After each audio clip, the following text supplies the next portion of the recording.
This is A Voice, a podcast with Dr. Gillian Kayes and Jeremy Fisher. This is A Voice.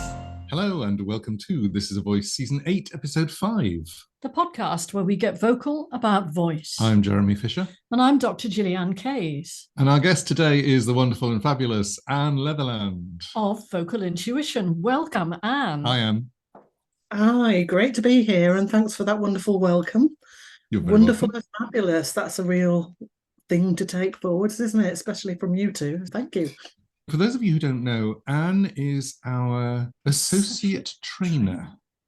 So she was accredited a few years ago with us, and she is now helping us co-teach the Accreditation Programme and various courses that we do. And she's co-led courses with me. And me, actually. And with you. Yeah. Yeah. So a very valued member of our team, but also running her own vocal coaching business as a separate entity. And we're going to be talking with you about all of those things, actually, Anne. So we thought we'd introduce you to the people who don't know about you. So hello, Anne. Hello. Who is it? What do you do? Who are you? What's happening? What day is it today? Can What day is it? we start this little bit again? Anne, I want you to give us a bit of background history. You started off life in one profession and then you sidestepped to another, and that's what led you to find your way to us. Yes, my background is that I'd always been a musical person, and we had a big tradition of music in our family. But when it came to it at school, I took sciences. I didn't take music, although I did manage to cram in an O-level in musical appreciation and history or something during my A-level years. I just went with the sciences, and I ended up teaching chemistry with some physics and a little bit of biology, which I did for 11 years. And I really liked that. It was great. But I felt a bit like I was a round peg in a square hole. So I started, while I was at the school, to produce musicals and do things with young people. And in the course of that, I felt that I needed to know a little bit more about voice work. And anyway, I was keen to work on my own voice because I was a big Amdram aficionado in those days. And I used to be in local groups and do shows, and that was great. So I took training locally with Coral Gould, who was very important actually in my development as a teacher, because after 2 or 3 years, I think it was, I said, I really want to do something else. I want to move somewhere else, do more with my life. This school teaching business is grinding me down. She said, why don't you do a grade 6 singing exam? And I'd never done any before, ever. So I had a go, and I went in at grade 6 because I happened to have a grade 5 theory, and I happened to have a very good background of singing in school. There was a very good culture of singing. We had a madrigal choir, and so I wasn't a complete beginner in that sense as far as the musical side went. And so we did that, and that went really well. And then she said, great, we'll do a diploma next. I love this idea you're leapfrogging all sorts of things. That was about 30 at this time. So we went for the diploma. And I did very well, but I fell down on the theory side and had to swat up and do all the harmony and all of that business again. But eventually I got it. It was good that I didn't get it the first time because it taught me more. I had to understand more deeply than I already did. So I think sometimes failure helps us to do better than we would have done if we'd got it the first time. I think I just want to come to that because point. It's so valuable having somebody for us on the team who has that outlook, which is failure is not failure. No. Failure is just a step.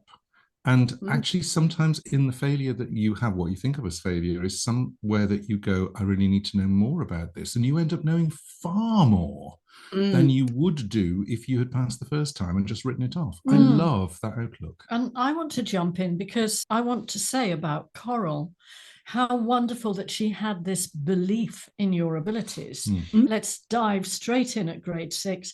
Actually, you're perfectly capable of doing a diploma. And I'm not sure how long ago that was, but, you know, in terms of getting the diploma as a sort of legitimizing yourself as a voice teacher, as a singing teacher, must have been very important at that time. Am I right? Yes, it was. Because coming up this way, I hadn't thought of being a teacher at that point, but we did a diploma, and it was then when I finally got it that we said, let's go for teaching.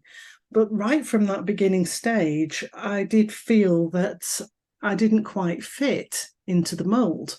That I had gone to conservatoire, I couldn't play the piano, I couldn't do all the things I suppose that choral did. And when you have that first teacher who makes a big impact on you, then you want to be like them, don't you? You want to do it like they do.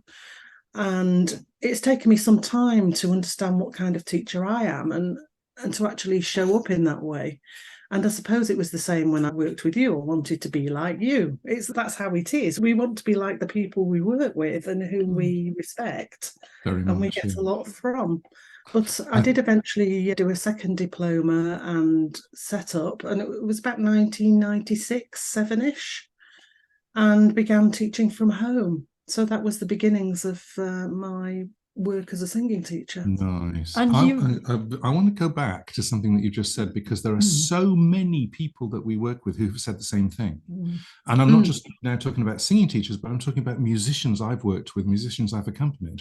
And they say, I didn't go to college, I didn't go to music college, and therefore, and they often feel like failures, or they feel out of place, or they feel less than. Or imposters. Yeah. And it's absolutely not the case. I mean, I suppose I'm talking from my perspective of having been in college, music college for 6 years, which is enough to kill off the musical instinct in anyone. But there's something, you learn certain things, and really the only thing about being at a college is that you have opportunities to do. I don't know how well college, this is a terrible thing to say, but I don't know how well colleges actually teach. But you certainly have opportunities to do, and you have opportunities to be around people who are also doing. And I think that's really valuable. But the idea that somehow people miss out because they haven't gone to music college, I don't think that's necessarily the case. Yeah, and also the thing about playing piano, because I can remember someone else that we accredited several years ago who is very good and, you know, has done a lot of music production work, and had worked themselves as a CCM singer. And just hearing from someone else via the grapevine, oh, but they don't play piano. I don't know if they read music properly.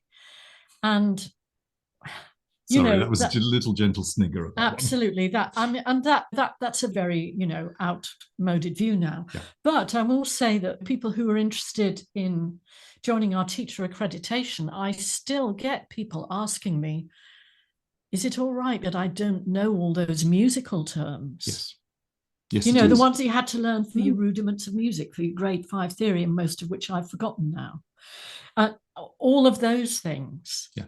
So that culture was around then, and bravo to you for getting what training you needed. Yes. And you then ran a highly successful studio. In fact, you were so successful, you trained 2 of your own teachers, didn't you? Yeah. Yes, yeah, got them started anyway. And I still do that. I still work with beginner teachers. I have a little program called Teachers Toolkit. And this is people at the very start of their career, or who are just thinking, maybe I could be a singing teacher, but they're not entirely sure. Yeah.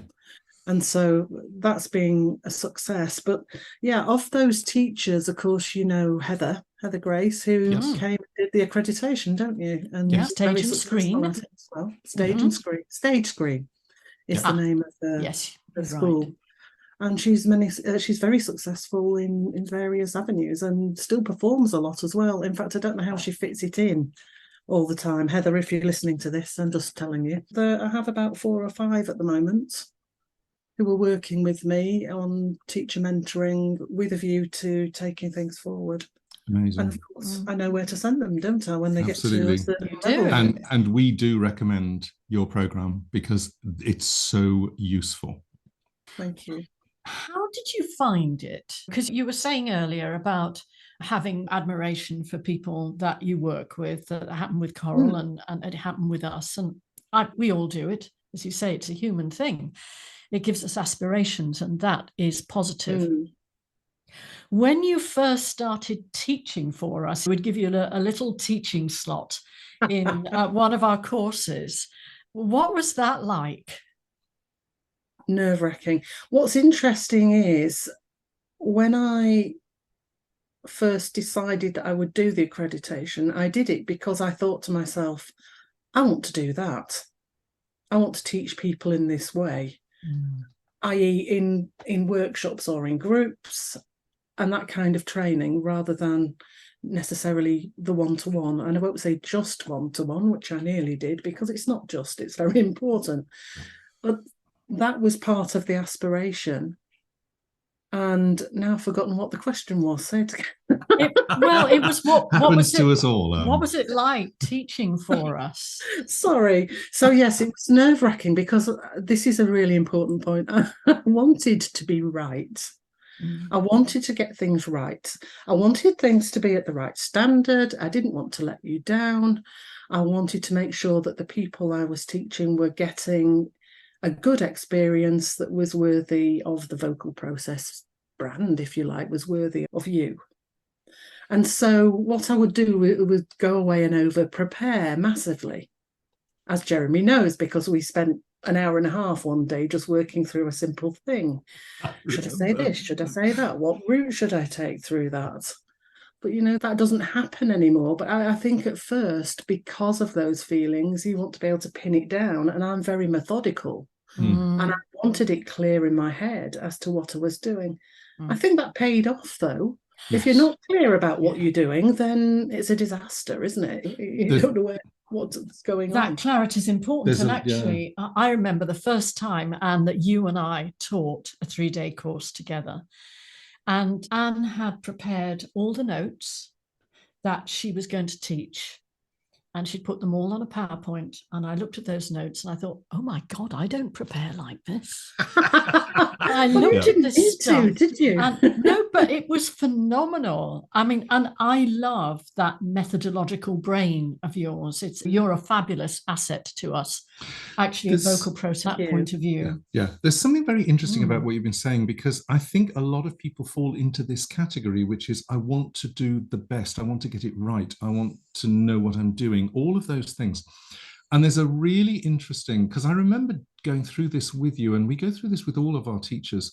There's a point at which you need to know what you're doing. You need to know what your process is, if you like, and you need to know certain pieces of information. And then once you get past that, once you this gets embedded, there's a point at which you go, but I need to do my version. And I remember encouraging you to take the information that we've got and do your version of it. Yeah. And I think it's so important, because the next level is not just that you're comfortable with your knowledge and your information, but you're comfortable with the way you deliver it, and it's yours to deliver. It was really interesting with that particular course. I don't know if we've even shared this with you, but once you'd done that a couple of times, and then of course the pandemic came afterwards. But I remember saying to Jeremy, I think Anne's version might be better than ours. And do you know what I think? And this is one of the joys of us all being able to work together now in the way that we do, that having another person who'd gone through the process allowed what we had put together to evolve. And I think that's actually a very powerful thing, because it enables growth. Thank you for that. It's very important that you have other people come, not just to look at what you do, but to do what you do. And because everybody, I mean, we feel this so strongly. Everybody has their talents, everybody has their base, everybody has their way of looking at things, and that way of looking at things is incredibly valid. And therefore, if we can provide an arena where different people come in and go, this is my viewpoint, this is my version, this is how I see it, and you're open to that level of discussion, then whatever you are all there in the room to do will grow and will improve and will expand. It can't not. It takes it away from that whole being right thing. It does. Into, as I often say, being helpful. So being helpful, not right, is something I've discovered since I've got into life coaching, and I've added that to what I do, which I did as a result of a personal discovery, really. but it turns out that it works really well with the teaching. I really I want to know all about the life coaching, because we know who your life coach is. And I think that the whole journey that you've gone through doing the life coaching and getting to where you are now is so fascinating. Do you want to go there next? I do. Okay. Ooh, So tell us about this. That's easy then. So yes, no, it was a big journey of discovery for me. About 7 years ago, I had to have a total hysterectomy because I had a stage 1 cancer. And that was fine. I mean, physically, it was over and I was better in 6 weeks, just like they said I'd be. But mentally, I wasn't. And emotionally, I wasn't, because nobody warned me of the fallout from such a big operation. So essentially, I was into an immediate menopause. Everything was different. I was teaching in Liverpool at the time, at Liverpool Theatre School. I was finding it absolutely exhausting for no apparent reason. And it was only then that I discovered it was going to take a year or so for my body to really get over that operation. But I just got very down about it and very low and lost all my confidence and became very depressed to the point where I was almost going to give up. But then I think I've been chatting to Gillian and she said, look, why don't you speak to our coach? And so I did. And I'm still speaking to him today. But at one point along the line, he said, why don't you do my course? Because I think it would really help you. So I did. And I did the first module of Making Lives Work. And then from there, the second, the third, and the fourth, because it really took me by storm. It helped me to sort all my own stuff out. But also, I thought, this is brilliant. This is where I feel I should be as a teacher. I need to be a coach and also somebody who's expert with voice, really. And I don't at this stage mind whether it's singing or speaking. Although singing teaching is always going to be a big thing for me, and teaching teachers is as well. What was so interesting about you going on that journey is that you began to be able to give input into our accreditation program. First of all, in terms of what I'll just sort of call pastoral skills, if needed, that sometimes somebody, when they're on an intense training journey, they will have a meltdown. I was going to say, join the accreditation program, get a meltdown free. Because sometimes a meltdown is part of growth. We don't advertise it, but we don't encourage it either. But, it's happens. Challenging. It's a challenging program. Growth is challenging. That's the nature of the beast. But we found you were very, very good at helping people through that. And you also did something else that happened. Actually, that was a result of me having an operation and being in hospital and not being available for a training. You two decided that you were going to do a training session on values for our cohort 21. It was so good. And it turned out to be an absolute game changer for that group. So we've kept it in the course. So Anne, I want you to talk a bit about values. Okay. As I see it, values are the things we hold dear, the things we live our lives by. Now, the difficulty is, of course, that we may think we know what those are, but without a full investigation and a real deep level of thought, we can miss it. We might come up with one or two words, or we might think things are values when they're actually beliefs, which is a slightly different thing. Absolutely. So a value is something that we just couldn't live our life without. It's something that encapsulates who we are at a deep level, and it helps us in every aspect of our lives. Yep. So it might be something like love or integrity or creativity. But there are so many words like that. So what we did in the accreditation was to take the teachers through a process where they could examine possibilities and choose the things that resonated with them, and then examine them at a very deep level by going, that means, or why is that? So if they chose, say, family as a value, we just come back and say, well, which means? or honesty, which means. And very often there would be something deeper even than that, which we'd call a core value underneath it. So it's a bit of a complex process, but it's really worthwhile.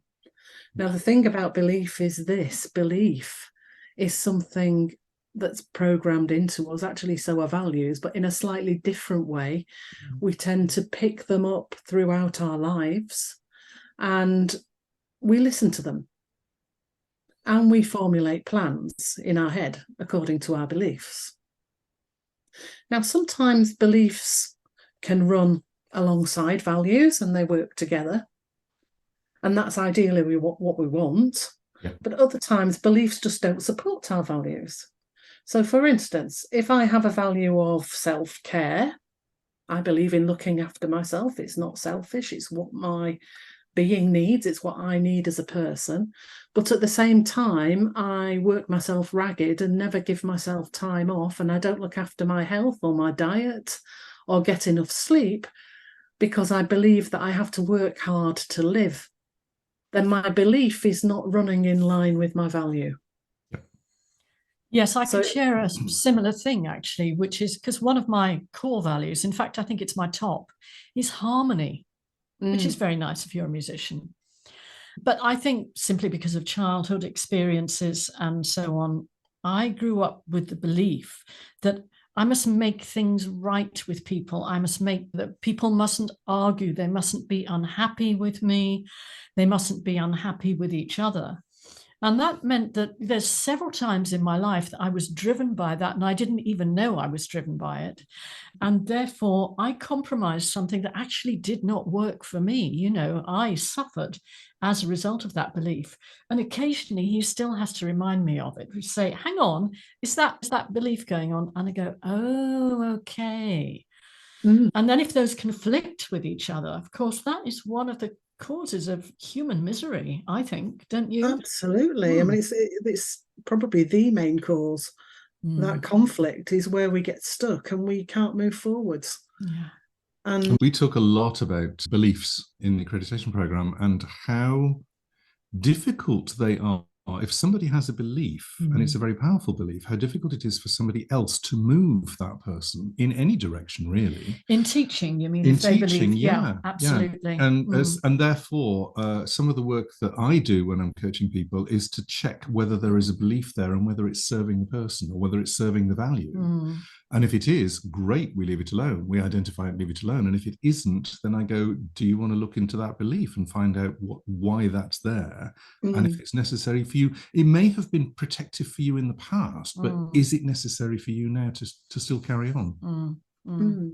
I think that's, again, another really important point is that beliefs are very often protective. Yes. They're things that we formulate because things have happened in our lives or people have said things to us. We could go right back to childhood on it, or it could be more recent. For instance, we could have tried to sing at a concert and it didn't work out well because we were afraid. Yeah. And so we then have a belief that we're no good and everybody thinks we're rubbish, basically. Yes. And so the next time a concert comes along, it's worse because the belief is just ingrained. And then it's a self-perpetuating belief. And then that gets mapped in the brain, and then the brain goes there because the brain is geared towards protecting itself, protecting us from negative experiences, frightening experiences. I think the values session that we did for cohort 21, they still talk about it. They do. And it was one of the most powerful things that we did, because when you understand what your values are, you then decide to put them into your life in a much more obvious and sort of conscious way. And your life starts to change. It's absolutely dramatic with some people. And it's like I call the phrase that I use is getting people online. Now, that doesn't mean online as in the internet, but it means congruent with themselves, if you like. Yeah, congruence. I like that. And I love that. I love that. That's a great word. That people, when you understand your values, you go, this is what really matters to me. And the fascinating thing is the things that you don't realize don't matter to you drop away. Yes. Because you're focused. And it helped people shape their businesses. it helped the teachers realize what kind of teacher they were, and to appreciate and value that. And that also gives us certainty as we're navigating in the world. And I honestly think it's one of the things that's made that cohort who they are. And now we're watching cohort 22 doing exactly the same thing. Yeah. It's wonderful. And cohort 23 have that to look forward to in a few months. They do, Yeah. they do, if they're listening, yeah. It's But also it's- very interesting that when we do that, when we do the values session, it doesn't usually hit immediately. Yeah, true. It takes several months for them to go, actually, this is really interesting. This filters down. You start to change the way that you react to things. You change the way that you behave. And sort of 6 months later, people come back and go, oh, that was powerful. Yes. Really interesting. Love Yes, that. it takes a while to process exactly what a value is. And to start with, people will very often come up with things that are not really a value. I want to make sure I do it right. Yes. That's not a value. What does that mean? I want to get it right. What does that mean? I don't want to make a mistake. What does that mean? I want to do my best for the student. Aha, now we're getting towards a value. What does that mean? I want to help the other person to grow. Yeah. So the value is perhaps growth, or the value is perhaps some version of caring. Yeah. So it's digging down like that so that you understand your own behaviours and why you're doing them, really, why you're carrying things out the way that you do. And absolutely, in lessons, we all meet beliefs from other people, but we also need to examine our own beliefs. I think as teachers, it's very easy when somebody comes in the room and we hear them and we look at them to suddenly go, oh yes, I know what that is. That's blah, blah, blah, blah, blah. And so we go along teaching, and if we don't take the time to listen and stop and give space, then we don't hear what we need to hear.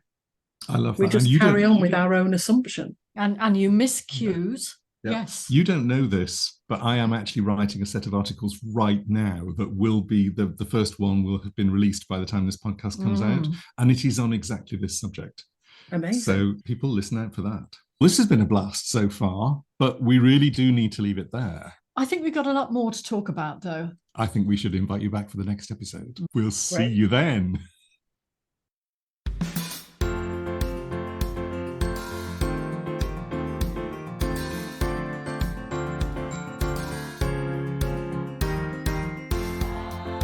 This is A Voice, a podcast with Dr. Gillian Kays and Jeremy Fisher.